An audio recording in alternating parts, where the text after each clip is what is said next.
E aí, pessoal, mais uma vez estamos juntos aqui para estudar a palavra do Senhor, né? Você está no canal Samuel Buralho SB, Samuel Buralho SB, né?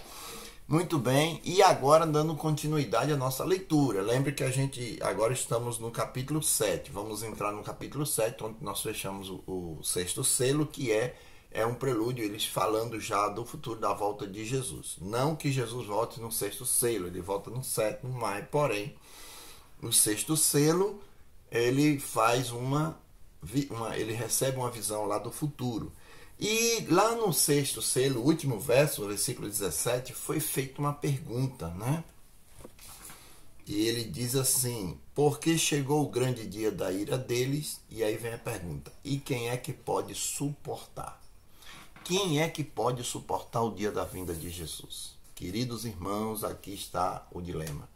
Quando Jesus voltar em glória e majestade, nós vimos aí no sexto selo, o céu vai se enrolar, a natureza vai entrar em parafuso, os rios vão inundar, o mar vai tomar conta da cidade, um grande terremoto, aqui fala de um grande terremoto que vai haver no planeta todo, as ilhas vão desaparecer, então tufão, furacão, nuvens, densas nuvens batendo, enfim, a natureza vai entrar em parafuso, né? E nesse momento também está caindo as pragas, então a última praga é uma chuva de pedra. Ninguém, aí essa é a pergunta do ímpio, quem é que pode suportar tal coisa? Aí Deus dá uma parada, não entra no sétimo selo, e ele vai falar de algo interessante. Ele diz assim: depois disto, vi 4 anjos em pé nos 4 cantos da terra, conservando seguros os 4 ventos da terra, para que nenhum vento soprasse sobre a terra, nem sobre o mar, nem sobre árvore alguma. Vi outro anjo que subia do nascente do sol, tendo um selo do Deus vivo, que clamou com grande voz aos 4 anjos, aqueles os quais fora dado a fazer dano à terra e o mar, dizendo: não danifiqueis nem a terra, nem o mar, nem as árvores, até selarmos na fronte, na testa dos servos de nosso Deus. Então vi o número dos que foram selados, que era 144 mil de todas as tribos de Israel, dos filhos de Israel. Muito bem. E o que significa isso agora? Vamos tentar entender aqui. Vamos lá, em nome de Jesus. Nós temos que entender o seguinte. Bom, essa é a resposta de Deus para os ímpios, né? Quem é que pode suportar? Aí Deus apresenta o grupo de pessoas que foram seladas nos últimos dias ali para ele suportar estar diante de Deus. Os 144 mil irmãos, nada mais é do que pessoas que serão seladas, né? Na época do selamento, na época em que a besta vai impor os seus decretos. E aí o mundo vai estar dividido ali. Eles têm que escolher entre o selo de Deus e o selo da besta. E aqui ele diz que um grupo de pessoas receberam o sinal de Deus, o selo de Deus. E interessante que a informação que a gente tem aqui é o seguinte: não deixe danificar nem o céu, nem a terra, nem o mar, nem as fontes das águas, até que o meu servo seja selado. Poxa, que informação importante. Aqui ele está falando de vento. O que é vento? Vento significa guerra.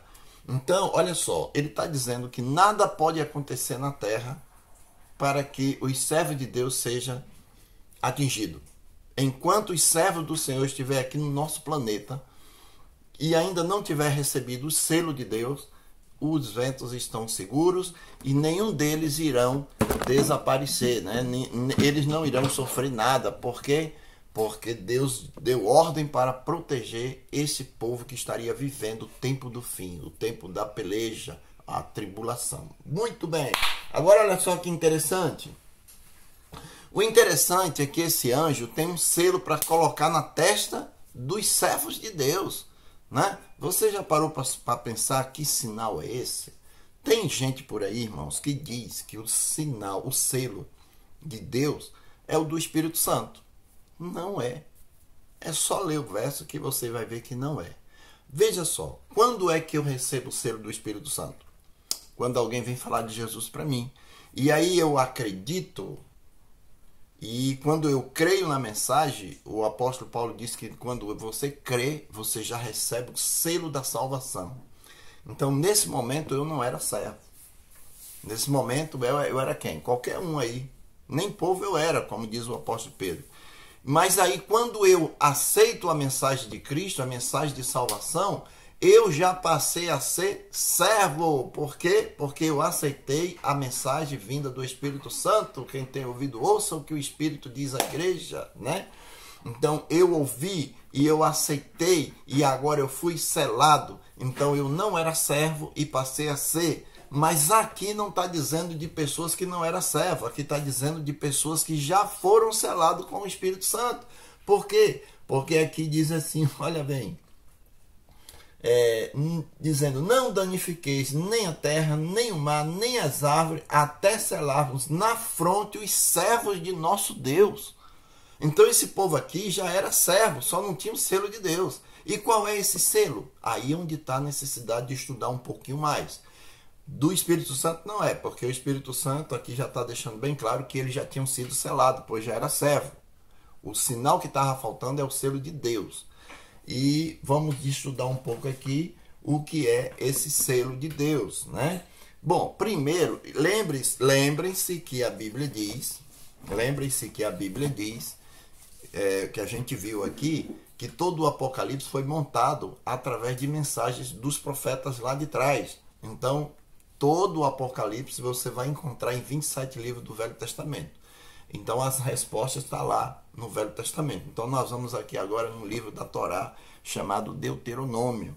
O Deuteronômio, eu vou ler aqui o versículo 6 e o versículo 7 do capítulo 6. Ele diz assim, veja, o versículo 1 diz assim, estes, pois, são os mandamentos, os estatutos, os juízos que mandou o Senhor, teu Deus, que se ensinasse para que se cumprisse na terra e que passes a possuir. Esse é o versículo 1.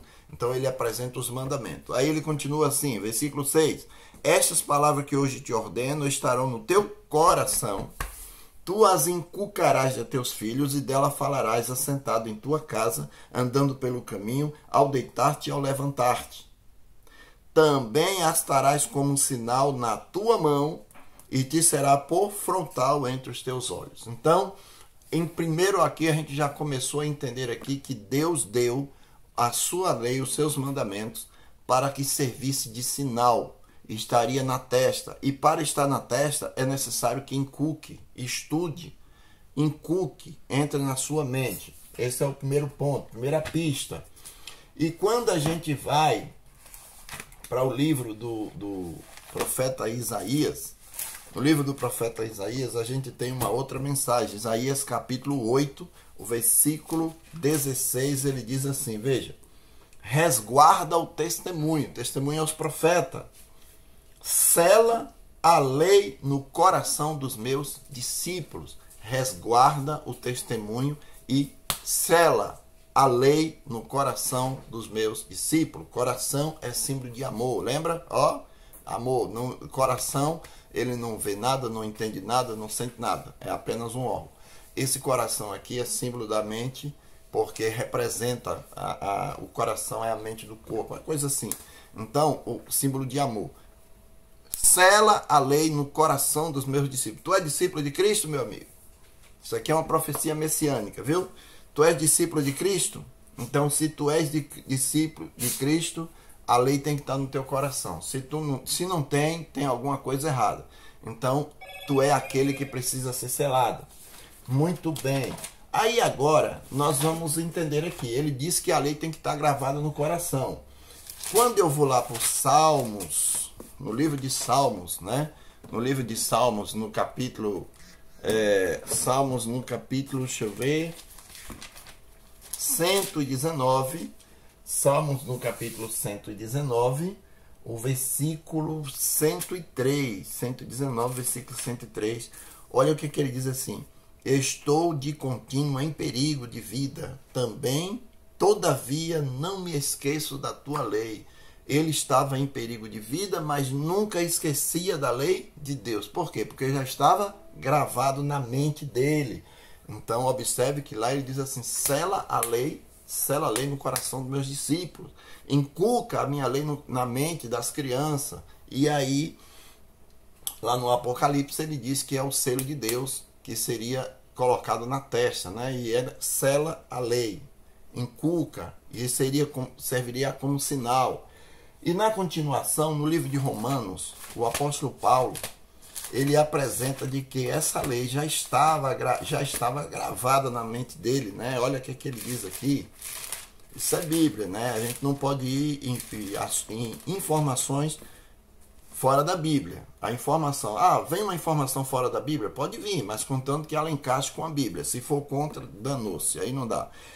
Paulo diz assim: graças a Deus por Jesus Cristo, nosso Senhor, que de maneira que eu de mim mesmo, com a minha mente, sou escravo da lei de Deus. Segundo a carne, a lei do pecado. Então, observa aqui o que é que Paulo está dizendo. Ele, com a mente dele, ele é escravo da lei de Deus.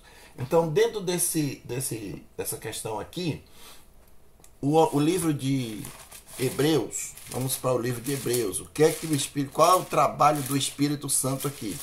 O Espírito Santo, capítulo 10 do livro de Hebreus, ele diz o seguinte, veja: e disto nos dá testemunho também o Espírito Santo, porquanto após ter dito, isso lá no Velho Testamento, ele disse lá, Jeremias, que falando da nova aliança, ele diz assim: esta é a aliança que farei com ele depois daqueles dias, diz o Senhor. Porei no seu coração as minhas leis, está igual, hein? As minhas leis, e sobre a sua mente a escreverei. E acrescenta também: de nenhum modo me lembrarei dos seus pecados e das suas iniquidades para sempre. Então o Espírito Santo tem uma mensagem. Qual é a missão do Espírito Santo? É pegar a lei de Deus e gravar na tábua do seu coração, da sua mente, gravar ela. As leis, não é a lei, é as leis, porque ali não é só os 10 mandamentos, tem mais informações ali que é importante para você. Então, nós estamos aqui diante de um grande momento. O que ele quer dizer aqui? Amanhã nós vamos dar continuidade para entender. Mas o de primeira aqui, irmão, nós temos que entender o seguinte. Nós vamos chegar a um momento da história humana que vai estar confrontando aqui as leis humanas contra as leis de Deus. E você, como servo de Deus, igual a mim, mas que ainda não entendeu essa questão da lei, você precisa decidir de qual lei você vai estar. Se você vai estar com a lei de Deus ou seguir a lei dos homens, né? E a pergunta é o seguinte: bom, se a lei de Deus é o sinal de Deus, a gente viu aqui na Bíblia, a pergunta é, o que faz da lei o sinal? Porque a lei de Deus, agora eu vou falar aqui dos 10 mandamentos. Os 10 mandamentos, ele tem algo interessante. Nos 10 mandamentos tem alguma coisa que Deus separou para servir de sinal. O profeta Ezequiel, ele diz o seguinte, versículo 12. Também lhe deu os meus sábados para servir de sinal entre mim e eles, para que eles soubessem que eu sou o Senhor que os santifica. Quer saber se quem está te santificando é Deus mesmo? É o Deus verdadeiro? Porque Paulo diz que existe vários falsos cristos, falsos profetas, falsos espíritos, etc. Então, guarda o sábado. É um sinal. O versículo 20, ele diz assim: santificai os meus sábados, pois te servirão de sinal entre mim e vós, para que saibais que eu sou o vosso Deus. Então, a Bíblia diz que o sábado é um sinal, né? Quando você vai lá para Apocalipse, no capítulo 12, Apocalipse capítulo 14, perdão, eu não vou entrar nesse detalhe, mas na frente é que a gente vai falar sobre isso. Ele coloca o momento em que as duas leis entram em choque. No capítulo 3, diz que para que ninguém possa comprar ou vender quem não tiver o sinal da besta. E o sinal da besta é leis humanas. E aqui no capítulo 14 ele diz o seguinte, que se você receber o sinal da besta, quer dizer, se você aceitar o sinal da besta ou as leis humanas, você vai ter sérias complicações. Aí depois que ele dá essa informação, no final ele dá uma dica. Veja, o versículo 12. Aqui está a perseverança dos santos, que guardam os mandamentos de Deus e têm a fé em Jesus. Então, nós entendemos aqui claramente que o problema de sinal da besta do tempo do fim e o sinal de Deus não é nada mais, nada menos do que um confronto entre as leis de Deus e as leis humanas, né? Amanhã a gente continua, porque o assunto é muito bom, é muito grande e você precisa saber um pouquinho mais. Quando você tira o sinal de Deus da lei de Deus, essa lei vira a lei do homem. Que Deus abençoe você. Tenha um bom dia. Amanhã a gente continua.